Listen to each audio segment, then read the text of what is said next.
Ons het so 'n week of wat terug het ons met 'n situasie gesit. En die dag toe hy my bel en hy sê vir my, en ek vertel vir hom, weet, dit gaan oor 'n kar, ek vertel, en hy sê vir my, man, maak so. Doen dit so, en doen dit so, en doen dit so. En ek het eers gesit en ek het eers gedink, dis so maklik gesê in. Maar weet jy wat, toe ek my mind opmaak en ek maak soos wat hy my gesê het, is my hele storie opgelos. Hoekom? Want hy het inspraak gehad in my lewe. Op daai stadium het hy inspraak in my lewe en toe ek dit vat en dit toepas, toe werk dit. Toe werk dit. En dis hoekom jy 'n mentor in jou lewe nodig het. Wie is jou mentor?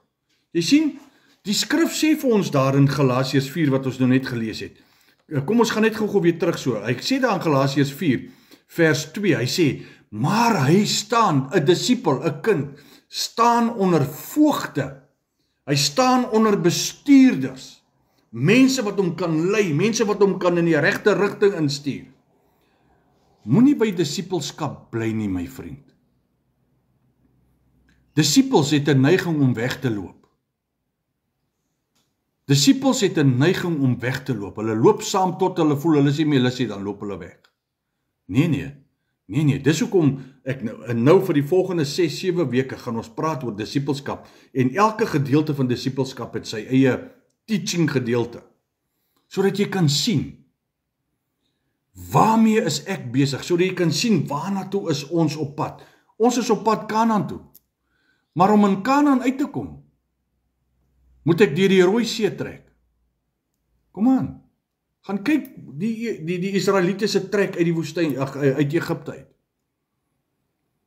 Daar's ons simboliseringswaardes, daar's metaforiese waardes en alles, en ons gaan nog, daar's nog baie tyd, ons gaan nog kyk daarna. Maar jy sien, ek wil net vir jou herinner aan die roete wat hulle moes gevolg het. Hulle moes uit Egipte uittrek, met die wete dat die Egiptenare is besig om hulle te jag. Toe moes hulle deur die Rooi See gaan.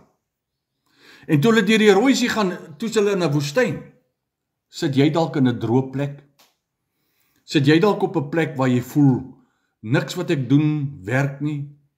Alles wat ek aanpak is soos 'n badprop wat uit die bad uit getap word, niks werk nie.